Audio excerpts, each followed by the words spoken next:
नमस्कार चंद्र प्रकाश जी, बहुत बहुत स्वागत है आपका। नमस्ते अंजू जी। नमस्कार, आपके दर्शकों को भी नमस्कार। चंद्र प्रकाश जी, आज भी संसद की कार्रवाई नहीं चल पा रही है। लोकसभा में आज भी हंगामा मचा हुआ है और अब तो ये लोग लोकसभा स्पीकर के खिलाफ नो कॉन्फिडेंस मोशन लाने की तैयारी कर चुके हैं। जी के लोकसभा स्पीकर के खिलाफ नो कॉन्फिडेंस मोशन हो या राज्यसभा स्पीकर के सभापति के खिलाफ नो कॉन्फिडेंस मोशन हो या सुप्रीम कोर्ट के चीफ जस्टिस के खिलाफ नो कॉन्फिडेंस मोशन हो, ये कांग्रेस का बहुत पुराना और आजमाया हुआ हथियार है। कांग्रेस इस देश की वो शक्ति है जो किसी को भी, किसी भी संस्था को उसके निकालने के डर से उसकी बाहें मरोड़कर अपनी मनमर्जी के काम करा सकती है।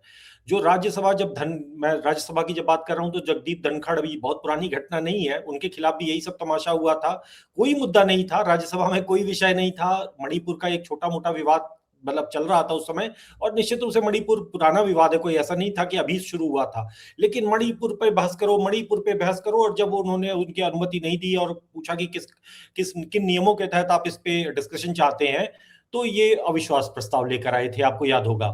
तो कहने का मतलब, और उसके बाद जो जो हुआ वो पूरे देश ने देखा कि किस तरीके से वो खुद ही विवाद में आ गए उपराष्ट्रपति होकर भी, और किस तरीके से उन्हें जाना पड़ा।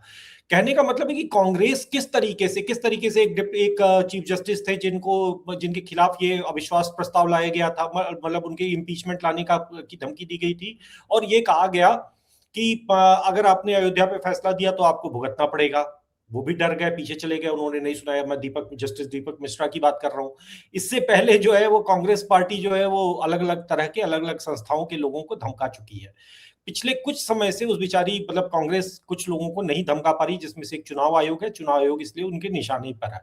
तो कांग्रेस का ये बहुत पुराना आजमाया हुआ ब्रह्मास्त्र है, ये उसको उस पे चलाते हैं जिसको उनको तोड़कर और अंततः जो है उसको एक तरह से पैरों के तले कुचलना होता है। तो अब वो उन्हें लग रहा है कि शायद ये स्पीकर ओम बिरला पर भी चल जाएगा, सरकार दबाव में आ जाएगी, क्योंकि देश कहाँ एक विकास और दुनिया भर की बातें हो रही हैं, और कहाँ अविश्वास प्रस्ताव, और बोलने नहीं दे रहे, अभिव्यक्ति की स्वतंत्रता, जो कांग्रेस के मुद्दे हैं उन पर देश आ जाएगा। तो कांग्रेस वही कर रही है।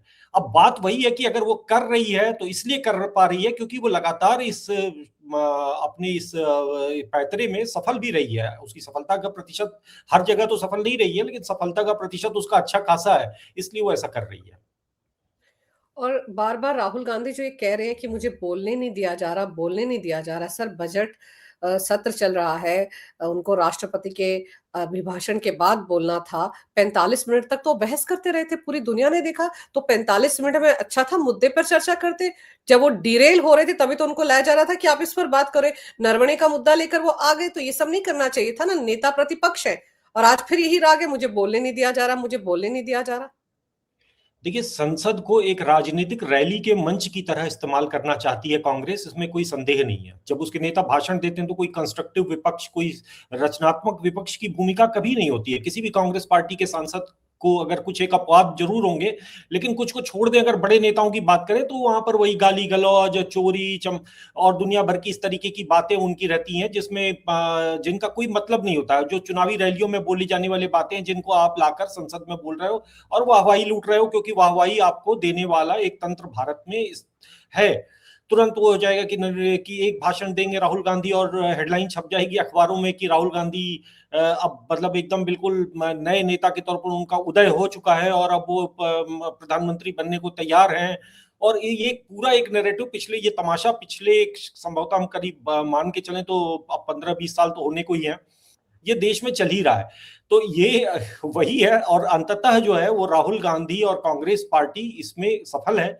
और वो सफल इसीलिए क्योंकि भाई अगर देखिए, अगर संसद नहीं चल पा रही है, संसद नहीं, तो एक तरह से दिखाई देगा कि सरकार, देश में काम नहीं हो रहा है, लोगों के अंदर एक बेचैनी आएगी, कुछ बिल्स लटकेंगे, जनता के काम देरी होंगे, कुछ सौदे अटकेंगे, और कुल मिलाकर एक देश में एक अराजकता की स्थिति की जैसी दिखाई देगी। और कांग्रेस निश्चित रूप से यही चाहती है, यही उसकी नीयत है कि कोई मुद्दे पे बात ना हो। विपक्ष के तौर पे जो उसकी जिम्मेदारी थी कि वो बजट की कुछ कमियों पे बात करे, उसके बजाय वो यही नरेंद्र सरेंडर जैसे जुमलेबाजी करेंगे और अंततः जो है वो देश को बंधक बनाकर रखेंगे।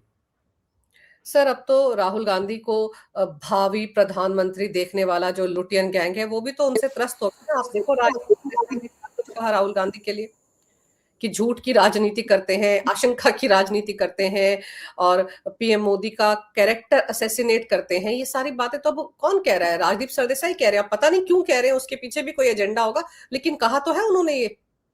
नहीं नहीं नहीं, वो तो समय समय पर वो पैंतराबाजी करते रहते हैं, क्योंकि वो तो अपनी मोल भाव की भी तो उनको बढ़ाना है अंततः। तो वो पारिवारिक रूप से तो ममता बनर्जी की पार्टी में है। मतलब वो इंडिया टुडे समूह में ठीक है, वो पत्रकार हैं और सब कुछ है, लेकिन इस देश में मीडिया का एक चरित्र, और खासतौर से उस बीच के मीडिया का चरित्र क्या रहा है, और जिन सज्जन का आप नाम ले रही हैं उनका व्यक्तिगत पिछला रिकॉर्ड क्या रहा है, ये तो किसी से छुपा नहीं है। उनकी पत्नी जो है वो टीएमसी की सांसद है। तो वो कांग्रेस पार्टी के राहुल गांधी के लिए वो जो कह रहे हैं उस तरीके के बयान वो पहले दे चुके हैं। ऐसा करके वो एक बारी एक जो एक तरीका होता है कि आप अपनी बार्गेनिंग पावर बढ़ाओ, और वो वही कर रहे होते हैं, इसमें कोई संदेह नहीं है। अंततः फिर से वो वही यही व्यक्ति था ना जिसने 26 जनवरी पर कहा था कि कि दिल्ली पुलिस ने किसानों पर गोली चला दी है। इस झूठ के मुकाबले ये सच जो है, जो आप आज बोल रहे हो, आपको जो इल्हाम हुआ है सच का, वो सच जो है उसकी कीमत 2 कौड़ी की नहीं है। वो तो सबको पता है, बच्चा बच्चा जानता है कि राहुल गांधी कौन है और राहुल गांधी के तथ्यों में कितनी सच्चाई है। आपको क्या पता, आप क्या बता रहे हो? आप पत्रकार होने के नाते जो बताना चाहिए था वो आप ये बता रहे थे कि दिल्ली पुलिस ने लाल किले पर गोली चला दी है और बड़ी संख्या में किसान मारे गए हैं, और आप दिल्ली में दंगा भड़का रहे थे, दिल्ली को जला रहे थे। अभी ज्यादा पुरानी बात नहीं, आप मणिपुर पे इसी तरह की अफवाहबाजी कर रहे थे। और अभी कुछ दिन पहले ही आपने सोहराबुद्दीन पर झूठ बोला है। सोहराबुद्दीन पर झूठ बोलने के बाद झूठ के लिए माफी मांगी है। सोहराबुद्दीन वाला पूरा जो मामला था जो गुजरात में, उस पूरे जो एक तमाशा देश में 10 साल तक नरेंद्र मोदी को हॉन्ट करने के लिए कांग्रेस पार्टी के नेतृत्व में और इन पत्रकारों, इन बिकाऊ राजदीप सरदेसाई जैसे पत्रकारों के नेतृत्व में वो तमाशा चला था। कोर्ट में आप खड़े होकर माफी मांग रहे थे कि भैया मैं तो कहीं गया नहीं था, मैं तो दिल्ली में बैठा, तो मैंने तो झूठ गढ़ा था, मैंने झूठ बोला था। तो मतलब जो व्यक्ति, मतलब एक होता है कि भाई आपकी विश्वसनीयता संदिग्ध, आज अगर आप समर्थन में कुछ बोल रहे हो तो भी उस व्यक्ति को शक से देखा जाना चाहिए। राजदीप सरदेसाई के सच जो है वो झूठ से भी ज्यादा खतरनाक है। इस व्यक्ति पे किसी रूप में भरो विश्वास नहीं करना चाहिए। ये उनके इकोसिस्टम टूटने का कोई मामला नहीं है, ये उनके आपस में चोरों की आपसी माल के बंटवारे की लड़ाई है, क्योंकि माल का बंटवारा मतलब बंगाल का चुनाव, और उसमें भी कांग्रेस और टीएमसी में भी माल का बंटवारा होना बाकी है। बिल्कुल सही कह रहे हैं आप। इसीलिए शक की निगाह से देखा जाना चाहिए कि ये जो कहा गया है इसके पीछे की मंशा क्या है। लेकिन क्या राहुल गांधी एंड कंपनी को डर इस बात का है कि अगर लोकसभा चलेगी तो गौरव गोगोई का मुद्दा उठेगा? बहुत सनसनीखेज खुलासा असम के सीएम हिमंता बिस्व शर्मा ने किया है। एसआईटी जांच करवाई थी, उन्होंने कहा एसआईटी की जांच खत्म हो गई, आगे केंद्रीय जांच एजेंसियों को यह मामला संभालना है, और इसलिए वो चाहते हैं कि गृह मंत्रालय इस मुद्दे पर अब जांच बैठाए या किसी एजेंसी को जांच सौंपे।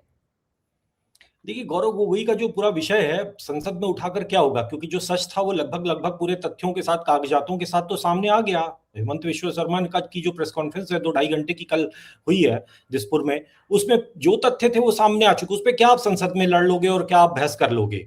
वो तथ्य है। वो एक वो ब्रिटिश महिला जो है उनके घर में रह रही है, मुख्यमंत्री और या सांसद जो भी कहें, उसके परिवार में रह रही है, और वो जो है पाकिस्तान की नौकरी कर रही है। पाकिस्तान को वो भारत के आईबी के सोर्सेज भेज रही है, आईबी से हवाले पे से चीजें वहां भेज रही है। पाकिस्तान के एक एनजीओ की नौकरी कर रही है, और वो पाकिस्तान का एनजीओ भारत में इन्वायरमेंट एक्शन, मतलब पर्यावरण, भारत का पर्यावरण बचाना चाहता है। वह मतलब इससे अच्छा, मतलब इस देश में अमन की आशा क्या होगी कि पाकिस्तान का एक एनजीओ जो है भारत में पर्यावरण बचाना चाहता है, और उसके लिए वो एक मुख्यमंत्री, पूर्व मुख्यमंत्री की बहू और एक वर्तमान कांग्रेस सांसद की पत्नी जो कि ब्रिटिश है, उसको 2.5-3 लाख रुपए दे रहा है, और उसको ये कह रहा है कि भैया आप पर्यावरण बचाओ, भारत के पर्यावरण में बड़ा प्रदूषण हो गया है भारत में। मतलब आंखें भर आती हैं ये देख कर कि भाई पाकिस्तान का इतना प्रेम है भारत के प्रति, और कांग्रेस पार्टी के नेताओं का इतना प्रेम है भारत के प्रति। मतलब ये तो मतलब क्या कहा जाए। देखिए, इसमें कुछ नहीं है, ओपन एंड शट केस है, लेकिन ये मतलब वही बात है कि ये जानते हैं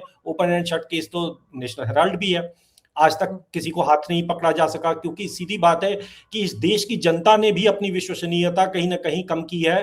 कि जब इंदिरा गांधी को अरेस्ट किया गया था इमरजेंसी के पूरे अत्याचारों के आरोप में, तो इसी देश की जनता जो है भावुक होकर और इंदिरा गांधी को वापस सत्ता में ला देती है। तो अब इस देश में आज अब कहते हैं कि नहीं नहीं मोदी क्या हो गया, मोदी कायर हो गया, या मोदी सरकार जो है इन पर कार्रवाई क्यों नहीं करती है। मोदी सरकार कैसे कार्रवाई करेगी? मोदी सरकार कल को अगर इनमें से भाई इनके जो अपराध हैं ये बड़े खतरनाक है, वो रोक सकती है, लेकिन अगर इनमें से एक भी अपराधी को वो जेल भेज देंगे तो अभी असम का चुनाव पलट जाएगा। कल हेमंत बिश्व शर्मा ने खुद बोला भी कि भाई ये अगर जरा सा भी मैं इनके खिलाफ कोई कार्रवाई करूंगा तो ये तुरंत राजनीतिक बना दिया जाएगा और फिर उसके बाद जो है वो एक इसका वो फायदा उठाने में जुट जाएंगे।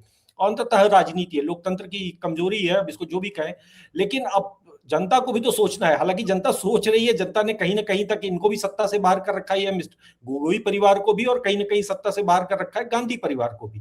लेकिन अंततः बात तो फिर वही आती है ना कि आज भी अगर हेमंत बिश्व शर्मा के हाथ कांप रहे हैं इनको अरेस्ट करने से, योगी जी के हाथ कांप रहे हैं ये मुलायम खानदान के बड़े बड़े भ्रष्टाचारों और उनके अपराधों को माफ करने, मतलब उनके सामने होने के बाद भी उनको उन्होंने कोई कार्रवाई नहीं कर सके। गांधी परिवार आज बड़े बड़े करोड़ों के घोटाले और सबके बाद भी चौड़े होकर घूम ही रहा है ना दिल्ली में, और संसद में हंगामा कर रहे हैं, संसद को बंधक बना रखा है। तो अगर सब कुछ नहीं हो पा रहा है तो इसके लिए दोषी हमको, एक जनता के तौर पर हमको अपने गिरेबान में भी एक बार देखना चाहिए कि अगर कल को ये कोई व्यक्ति गिरफ्तार होगा तो हम में से, हम मतलब हम में, जब मैं कह रहा हूं तो एक बड़ी संख्या के बारे में कह रहा हूं, किसी के व्यक्तिगत रूप से कहने का मेरा कोई मतलब नहीं है। एक बड़ी पॉपुलेशन है जो भावुक हो जाएगी और इन लोगों को जाकर वोट दे देगी। हम तो इस बात पे भी भावुक हो गए कि भाई इनकी हत्या हो गई, उनकी हत्या हो गई, तो हम उनको बहू है तो ये फलाने बेटा है तो फलाने बेटी है। इस तरीके से लोकतंत्र चलता है कि कोई राज परिवार है क्या। तो वही बात है कि ठीक है, लेकिन लोकतंत्र की, मतलब एक नेता को शायद जेल भेजने से ज्यादा बड़ी सजा है कि उसको सत्ता से बाहर रखो। मतलब एक नेता खुशी खुशी जेल जाना चाहेगा, लेकिन सत्ता से बाहर रहना कोई नेता नहीं चाहता। तो वो सजा इन्हें मिल रही है, और असम की जनता को देखना है कि ये व्यक्ति जो कि पाकिस्तान, मतलब इस तरीके से चोरी छुपे जा रहा है, जो जाकर वहां डिजिटल साइलेंस कर रहा है, जहां के 10 दिन तक फोन ही ऑन नहीं कर रहा है, देश को पता हाँ, ही नहीं है कि वो कहां घूम रहा है, क्या कर रहा है। तो फिर ऐसा व्यक्ति आपके संसद में बैठा हुआ है, उपनेता बन के, विपक्ष का उपनेता बन के, वो क्या असम के लोगों का हित करेगा, वो क्या भारत के लोगों का हित करेगा, जिसने अपने बच्चों का धर्मांतरण करा दिया, जिसने सबका नागरिकता सरेंडर कर दी, जिसका भारत में कोई स्टेक ही नहीं है, वो भारत के लिए कब काम करेगा, वो भारत के हितों से कैसे संचालित होगा। और यही सब संयम जो बातें हैं जो गौरव गोगोई पे लागू होती हैं, यही सब बातें तो राहुल गांधी पे भी लागू होती हैं कि राहुल गांधी के भी इंटरेस्ट भारत में कहाँ है। वो अभी जब संसद का सत्र खत्म होने को होगा उससे पहले देखिएगा फुर्र हो जाएंगे, हम ही लोग खबर चलाएंगे कि राहुल गांधी इस बार कहाँ गए। बिल्कुल। अभी आपको याद होगा दिसंबर महीने में भी तो यही किया था उन्होंने, सत्र तो चल ही रहा था लेकिन बहुत अर्जेंट मीटिंग कहकर चले गए थे। और उसके बाद फिर ये आया कि वहां कर क्या रहे थे, वियतनाम चले गए, कितने कितने दिन गायब रहते, किसी को पता रहता है कि वो क्या कर रहे हैं। लेकिन यहाँ पर जैसे ये गौरव गोगोई हैं, कि पाकिस्तान जितनी बार गए, लाहौर का वीजा लिया लेकिन अलग अलग शहरों में घूमते रहे, और ये अटारी बॉर्डर से क्यों जाते थे, क्यों नहीं ये जहाज में सवार होकर गए। भाई दिल्ली से जहाज पकड़ना आसान नहीं है पाकिस्तान के लिए, तो ऐसे ऐसे हथकंडे क्यों अपना रहे थे। क्या इसी से शक पैदा होता है कि कुछ खुराफाती काम करने के लिए वहां गए थे, और फिर वहां गए तो 10 दिन तक कहाँ रहे किसी को पता नहीं, उनका कोई डिजिटल फुटप्रिंट नहीं है, उनका मोबाइल बंद था, ये सब क्यों।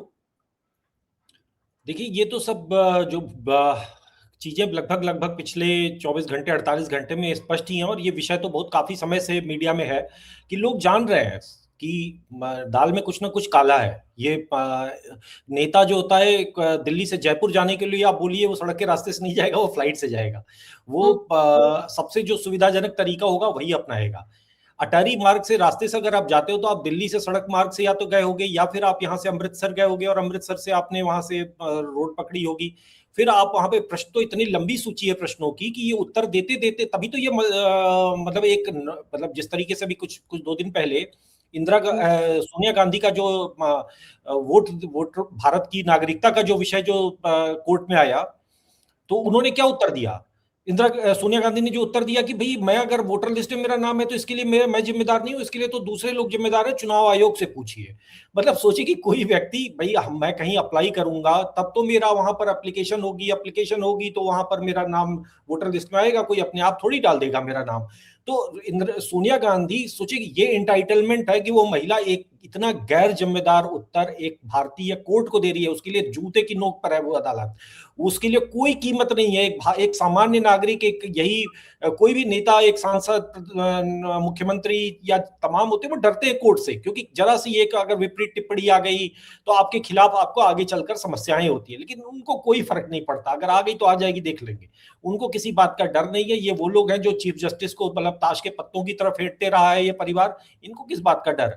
तो इसलिए अटारी मार्ग से अगर इनको अटारी के रास्ते से जाने वाली बात वही है कि भाई इन्होंने तो कहा ही था ना कि अब मोदी सरकार दिल्ली में आ गई है। 2014 में इन्होंने एक डिस्पैच भेजा था, जिस तरीके से एक जासूस होता है जो डिस्पैच भेजता है अपने देश में, तो इस तरीके से ये जो मोहतरमा है, जो बहू रानी एलिजाबेथ, इस एलिजाबेथ, नाम एलिजाबेथ।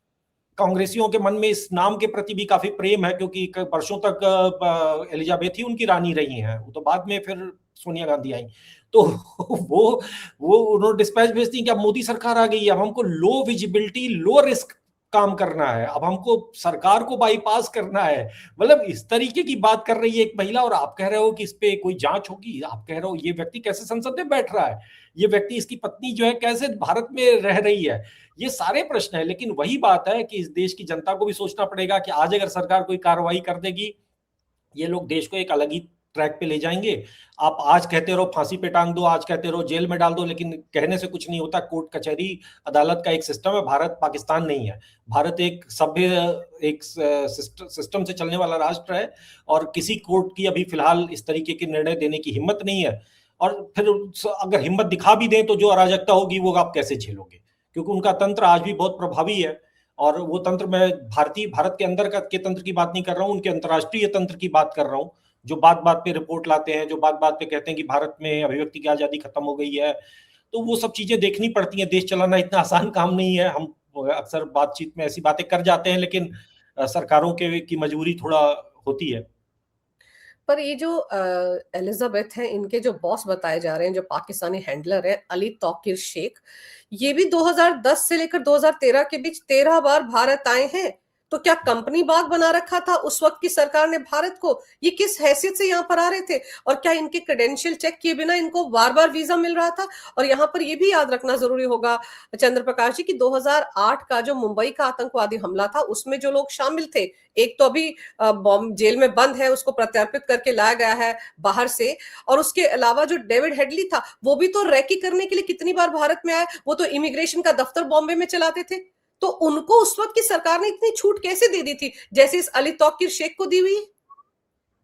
देखिए, 2014 से पहले इस देश में जो हुआ है, जो कुछ हुआ है सरकारों के स्तर पर, वो अद्भुत, अकल्पनीय, अविश्वसनीय, जो भी शब्द उसके लिए प्रयोग किया जाए वो कम नहीं है। मतलब 2014 से पहले ये देश कैसे चल रहा था, ये सोचकर भी डरना चाहिए भारतीयों को। आज हम जो बड़ी हिम्मत की बातें करते हैं कि इसने ये कर दिया, उसने वो कर दिया, आज बहुत हिम्मत आ गई है हम सभी लोगों में सामूहिक रूप से।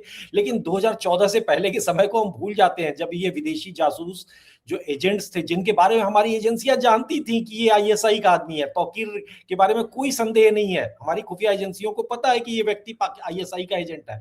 जब रिचर्ड हेडली आता था, जब ये आपका तहव्वुर राणा आता था, तब भी तब भी वो जानते थे कि ये सारे जो हैं वो आईएसआई और सीआईए के एजेंट्स हैं। भारत की एजेंसियां तब भी जानती थी, वो अपनी अपनी रिपोर्ट्स फाइल करती थी। लेकिन भारत की सरकार उनको प्रोटेक्शन देती थी, भारत की सरकार उनको यहाँ पर फैसिलिटेट करती थी, भारत की सरकार ये सुनिश्चित करती थी कि उनको कोई खतरा ना हो, भारत में वो आराम से रेकी करें, भारत में वो आराम से अपने टारगेट चुने।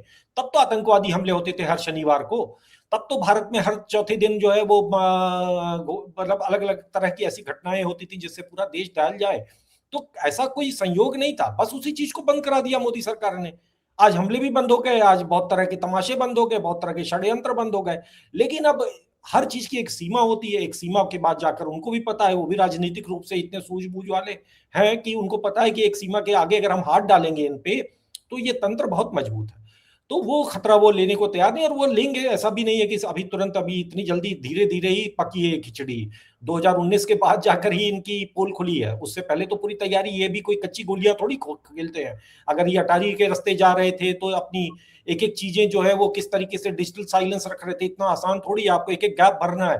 आपको पता है कि एक जरा सी आपकी इन्वेस्टिगेशन में चूक होगी तो ये पूरा तमाशा खड़ा कर देंगे और आपको पूरी तरह से डिस्क्रेडिट कर देंगे। तो एक एक चीज में समय लगता है। हम एक छोटा सा काम करते हैं, उसमें भी हमें समय लगता है। तो ठीक है, ये एक समय के साथ साथ ये लोग पकड़े गए हैं, और कार्रवाई तो क्या होगी क्या नहीं होगी ये जनता को ही तय करना है। इसमें मतलब बहुत क्या हम कहें कि कहां पर। देखिए, बेसिकली ये आज से पहली बार नहीं हुआ, ये बहुत पहले से देश में होता रहा है। इसमें एक चीज हमको जनता के तौर पर जानना होगा कि जिस समय अभी हम इनको देखकर वो कर रहे हैं, भाई इस देश के और कई राजनीतिक परिवार हैं जिसमें इस तरीके से बाहर से एजेंट्स प्लांट किए गए। हम लोग जानते हैं, हम लोग बातें करते हैं, चूंकि अब ये खुफिया दुनिया की में बहुत सबूत होते नहीं है कहने के लिए, बहुत सारी केवल आप कहेंगे तो वो कहा जाएगा कि आप कॉन्स्पिरेसी थ्योरी कर रहे हो, लेकिन कॉन्स्पिरेसी थ्योरी, लेकिन अब क्या संयोग था कि भाई जब इस शादी के बाद और जब गौरव गोगोई सांसद बनते हैं तो सांसद संसद में पहुंचते ही उनके मन में ये असम में बाढ़ की समस्या नहीं आती है, असम के लोगों के कष्ट उनके दिमाग में नहीं कौंकते हैं, उनके दिमाग में ये आता है कि भारत अपना न्यूक्लियर रिएक्टर के लिए यूरेनियम कहां से ला रहा है, यूरेनियम उसको कहां से मिल रहा है। तो वो पहला प्रश्न ये पूछते हैं कि भारत को यूरेनियम कहां से मिल रहा है। तो ये कोई संयोग थोड़ी है। सोनिया गांधी जब ब्याह के आई थी भारत, तो उनके मन में भारत में आकर जयपुर उदयपुर घूमने का मन में नहीं आया, शिमला मसूरी देखने का विचार नहीं आया। उन्होंने आते ही जो सबसे पहला काम किया था, आप जाकर चित्र गूगल पे देख लीजिए, उन्होंने इच्छा जताई कि मुझे इसरो को देखना है, इसरो में कैसे काम होता है। एक महिला जो कि हाई स्कूल भी पास नहीं है, जो जो पढ़ी लिखी नहीं है, जो अभी इंग्लिश कोचिंग कहीं किया करती थी, जिसकी फर्जी डिग्री इन्होंने लगाई थी कैम्ब्रिज की, वो जाती है और सीधे इसरो में, और इसरो में जो जाकर वो उसका एक फोटो कुछ समय पहले सामने आया था सोशल मीडिया पे ही, कि जिसमें जो विक्रम साराभाई है, जो उस वक्त भारत के टॉप साइंटिस्ट थे, वो जो है उनको वहां के बारे में, इसरो के बारे में दिखा रहे हैं, इसरो के में कैसे काम होता है ये सब दिखा रहे हैं, और वो बड़े ध्यान से देख रही हैं सोनिया गांधी। अब सोचिए कितनी अद्भुत, कितनी ज्ञानी, कितनी मतलब उनको भारत की स्पेस प्रोग्राम में कितनी रुचि थी। और उसके बाद विक्रम साराभाई का इसी तरीके से संदेहास्पद संदेह की स्थितियों में मृत्यु होती है। भारत के पूरे एक वैज्ञानिकों की एक लंबी सूची है जिनको इसी तरीके से अलग अलग जगहों पर मारे गए, जिनकी कोई कहानी कभी किसी को पता ही नहीं चलने पाई। तो भारत के पूरे स्पेस प्रोग्राम को चौपट कर दिया गया, और एक कार्यक्रम हम आज कह नहीं सकते, क्योंकि आप कहेंगे तो कहा जाएगा कि कॉन्स्पिरेसी थ्योरी है, और हम कहेंगे भी क्यों, क्योंकि भाई कोई प्रूफ है ही नहीं। यही तो एक तरीका होता है इन एजेंसियों का काम करने का तरीका, आपकी सीमाएं होती हैं, आप कह नहीं सकते हो, और कह नहीं सकते हो तो क्या जनता के दिमाग पे पत्थर पड़े हुए हैं जो समझ नहीं पा रही है, और समझ के भी उनको वोट दे रही है। आज भी हमारे देश की भाई 20-30% तो जनता दे ही रही है ना, वो उनको महारानी बनाए बैठी हुई है ना। तो आज भी हम छोटी छोटी बातों से बढ़ जाते हैं, कभी हमको अपनी जाति बड़ी लगने लग जाती है, कभी हमको अपना क्षेत्र बड़ा लगने लग जाता है, और हम कह देते हैं कि भाई हम अब यही अच्छे थे। तो ठीक है, अच्छे थे तो फिर इनकी ये सच्चाई है, इनका तो पता ही नहीं है कि कहाँ से आए हैं, कौन है, क्या है, कहाँ से सैलरी पा रहे हैं, लेकिन ठीक है। लेकिन सबसे बड़ा सवाल जो आपने उठाया ना कि जब ये 10 दिन तक वहां रहकर आए और आते संसद में न्यूक्लियर प्रोग्राम के बारे में, यूरेनियम के बारे में पूछ रहे थे, वो इत्तेफाक तो नहीं हो सकता ना। वो 10 दिन वहां रहे और फोन तक ऑफ रहा, कुछ पता नहीं कहाँ गए, कहाँ ट्रेनिंग की, लाहौर का वीजा लेकर रावलपिंडी और पता नहीं कहाँ कहाँ घूमते रहे। तो सवाल तो उठेंगे ना सर कि वहां कर क्या रहे थे। और जब ये आए तो इनको अचानक से इस बात का ख्याल क्यों आया कि यूरेनियम कहाँ से मिल रहा है। ये सब कहीं ना कहीं से तो कोई ना कोई कनेक्शन होगा ना पाकिस्तान से। अगर आपके पास छुपाने को कुछ नहीं है तो पाकिस्तान जाने की यात्राओं को आपने एमईए को क्यों नहीं बताया। और दूसरा, पाकिस्तान कौन सा स्विट्जरलैंड है सर जो वहां जाने के लिए आदमी आतुर रहेगा, 10-10 दिन जाकर वहां पड़ा रहेगा। क्या मतलब है। और अटारी से जाएगा, बाय रोड जाएगा, क्या मतलब है इसका। बताइए, एक मतलब 10-10 दिन रहना, शादी से पहले 3 बार जाना, शादी के बाद 9 बार जाना, मतलब पाकिस्तान तो मतलब इतनी बार कोई जाए, ये मतलब कहीं एक जगह आप शिमला मसूरी जाओ तो आपको 2-4 दिन के बाद आपको लगेगा कि यार बार सब कुछ तो देख लिया, आप क्या करने जाए। तो निश्चित रूप से बात वही है कि कोई ट्रेनिंग चल रही थी आपकी, किसी तरह का आपका वहां पर कोई ब्रेन वॉश प्रोग्राम चल रहा था, कुछ चल रहा था। वो कोई इतने दूध पीते बच्चे नहीं है लोग कि समझ ना सके।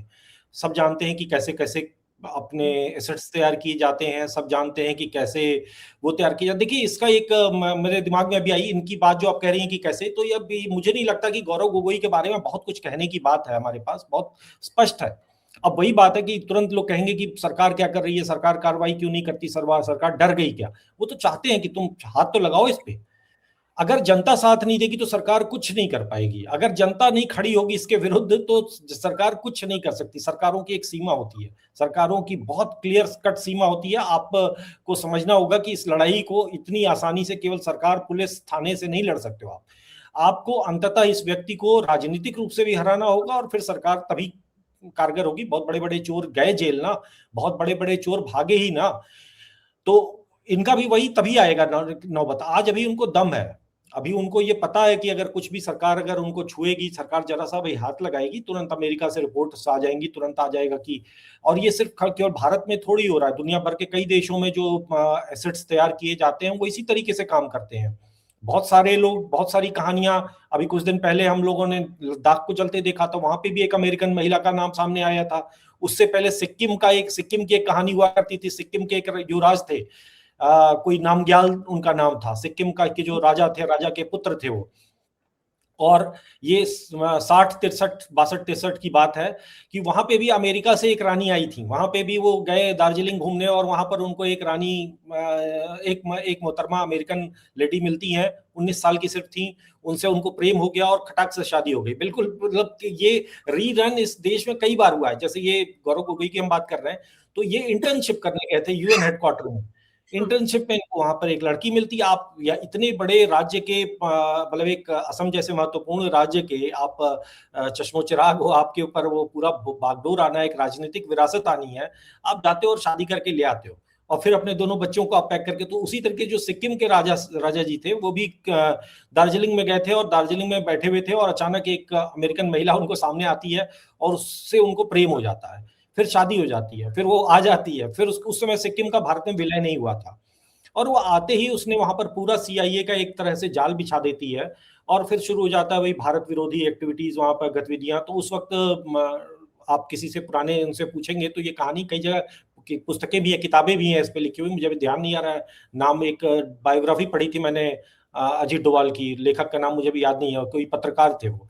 तो उसमें उन्होंने ये लिखा था कि कैसे वहां पर जो गुरखा थे, जो नेपाली जनता थी, वो बहुत बड़ी संख्या में सिक्किम में रहते हैं, तो उनके बीच में राज परिवार के विरुद्ध असंतोष भड़का दिया था अजीत डोभाल ने।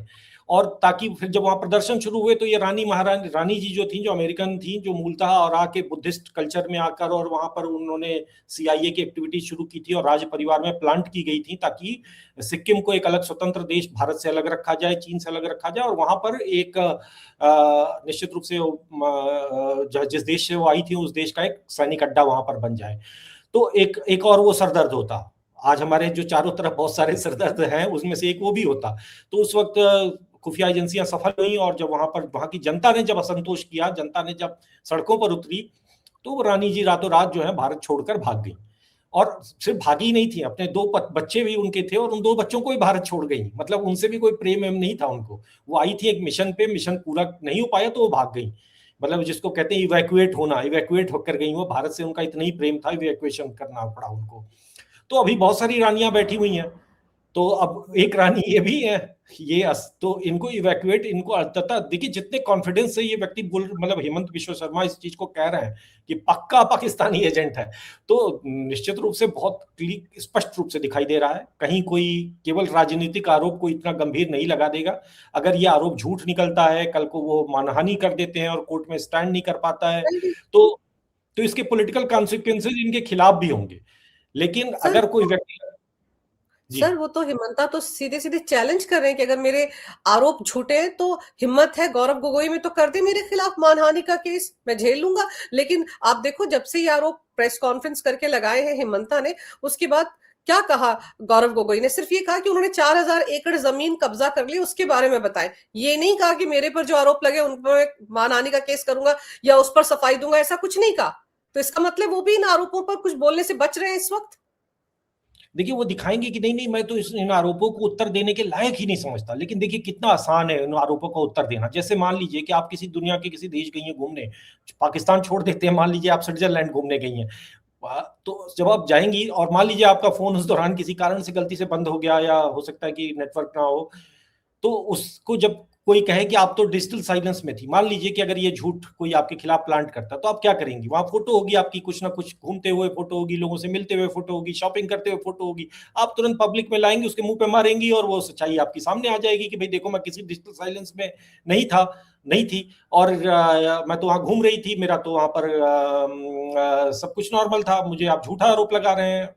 लेकिन और इस देश में हर छोटी छोटी चीजों पर आप तो उस पार्टी के नेता हैं जिसके पास इतने बड़े बड़े वकील हैं, जो फर्जी मुकदमे ला ला कर कोर्ट में रातों रात सुनवाई करवा देते हैं। आपके पास मुकदमों की पूरी, वकीलों की एक पूरी पेस बैटरी है। आप जो है इतने बड़े आप पर आरोप लगा, और आप एक भाई खुद मत जाओ, अपने किसी चमचे चापलूस से करवा दो, हेमंत बिश्व शर्मा को कोर्ट में खींच लो, आप कुछ तो करो। उन्हीं मानहानि के मुकदमों में आपके नेता श्री राहुल गांधी की सांसदी जा चुकी है।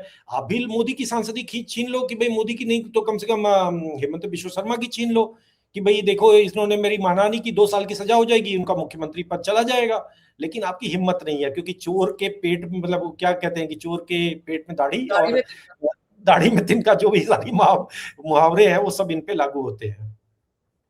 अब जब ये पूरा का पूरा पुलिंदा जो है सबूतों के साथ एसआईटी जांच का, जैसे हिमंता ने कहा कि मैंने गृह मंत्रालय को सौंप दिया है, अब गेंद गृह मंत्रालय के पाले में है। आपको क्या लगता है, क्या ये किसी जांच एजेंसी को सौंपा जाएगा ये मामला? और फिर उस वक्त जो एमईए के अधिकारी थे, जो बार बार वीजा दे रहे थे इस अली तौकीर शेख को, वो भी तो गेड़े में आएंगे और उनसे भी तो पूछा जाएगा आप क्या क्रेडेंशियल चेक करते हैं? ऐसा कुछ होता है या नहीं?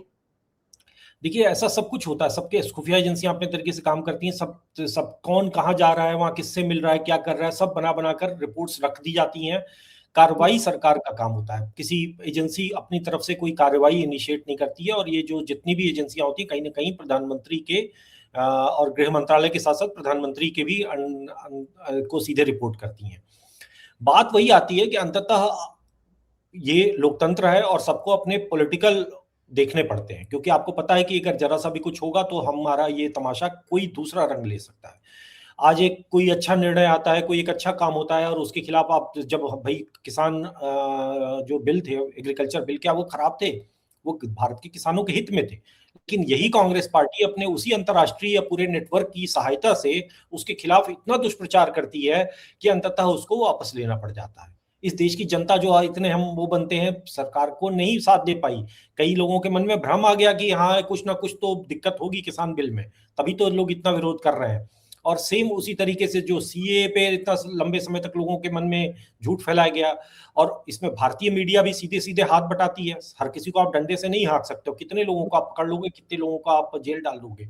तो अंततः ये पूरी सिस्टम में आपको समझना पड़ेगा। तो इसमें केंद्र सरकार कार्रवाई करेगी या नहीं करेगी, ये जो प्रश्न है, अगर जनता ही इनको राजनीतिक रूप से इनवैलिड कर दे, जनता ही इनकी विश्वसनीयता को समाप्त कर दे, अगली बार ये सत्ता में नहीं आ पाए, आगे से जीतने की इनकी सारी संभावनाएं खत्म हो जाएं, इनके पॉलिटिकल रिवाइवल की संभावनाएं खत्म हो जाएं, तो सरकार तैयार बैठी हुई है, 2 मिनट में इनको जेल भेज देगी। लेकिन जब तक सरकार को एक पल भी ये लगेगा कि किसी भी हमारे किसी स्टेप से इनका पॉलिटिकल रिवाइवल या इनको विक्टिम प्ले करने का मौका मिल जाएगा। जब कोयला घोटाले में मनमोहन सिंह का को समन आया था, तो याद होगा आपको कि यही सोनिया गांधी मनमोहन सिंह को लेकर संसद से लेकर सड़क, उन्होंने सड़क पर एक मार्च आयोजित किया था, और जिसके बाद सरकार को उसमें पीछे हटना पड़ा था, क्योंकि अंततः बात वही आती कि भाई एक पूर्व प्रधानमंत्री के खिलाफ संसद में कैसे मतलब हम कैसे वो करें, क्योंकि बहुत तरह की चीजें आती हैं कि भाई कल को एक एक ये तमाशा, मतलब फिर हम यही मुकदमेबाजी करते रहे, सरकार काम ही ना करे, फिर ना तो देश का विकास ही ना हो। तो अब सरकार क्या चुनती है, कब चुनती है, उसमें कहीं ना कहीं जनता को इस बात को समझना पड़ेगा कि पहले आपको उन्हें निष्कासित करना पड़ेगा। जब आप उसे बाहर करोगे तो हो सकता है कि वो भागी जाए तब तक, जिससे सिक्किम की महारानी भागी थी, उसी तरीके से इनको भी भागना पड़ेगा। और भी जो महारानियां बैठी हुई हैं, जो आज साम्राज्ञी बन के और मुख्य प्रधानमंत्रियों को और मुख्यमंत्रियों को रिमोट से चलाती हैं, वो महारानियां भी भागेंगी। वो भी भागती रही हैं, अपना अटैची ले लेकर समय समय पर दुनिया के कई देशों में जाती रही हैं, अपना माल मत्ता जमाती रही हैं। तो उनको भी भागने का भी तो इस देश में होना चाहिए। जनता जब तक जागृत नहीं होगी तब तक ये नहीं हो पाएगा। लेकिन टाइमिंग बेहद अहम है जिस वक्त ये खुलासा किया गया है सीएम की तरफ से। और आपने ये भी सही कहा कि बिना सबूतों के हिमंता बिस्व शर्मा, एक राज्य का सीएम, इतने बड़े खुलासे नहीं करेगा। पुख्ता सबूत उनके पास है, वो दावा कर रहे हैं बार बार कि ये तो प्लांटेड आईएसआई एजेंट है। वो तो सीधे सीधे गौरव गोगोई को कह रहे हैं, हम तो फिर भी उनकी पत्नी की बात कर रहे हैं। वो तो उस वक्त के सीएम जो इनके पिताजी थे तरुण गोगोई, उनके घर में भी रही होंगी शायद जब वो सीएम थे। तो ये सारे सवाल ऐसे जिनके जवाब तो देने पड़ेंगे गौरव गोगोई को। लेकिन अब कैसे ये मुद्दा आगे बढ़ता है और इसको लेकर क्या कुछ होता है, इस पर तो सबकी नजर रहेगी। और हर कोई उम्मीद करेगा कि केंद्रीय गृह मंत्री अमित शाह इस मुद्दे पर आगे कोई कदम उठाएं। लेकिन ये जरूर फांस बन गया है इस वक्त गौरव गोगोई के गले की। ना उनसे जवाब दिए बन रहा है, ना चुप रहे बन रहा है। इसीलिए हिमंता को इस मामले में घसीट रहे कि उनके पास 4000 एकड़ जमीन है, उस पर सफाई दें। तो बात ऐसे बनने वाली नहीं है। लेकिन देखते हैं क्या कुछ होता है इस मामले में। आपने समय निकालकर इस विषय पर बहुत अहम जानकारी मेरे दर्शकों को दी। आपका बहुत बहुत धन्यवाद चंद्र प्रकाश जी। नमस्कार। भारत माता की जय। वंदे मातरम। जय श्री राम। वंदे मातरम। जय श्री राम।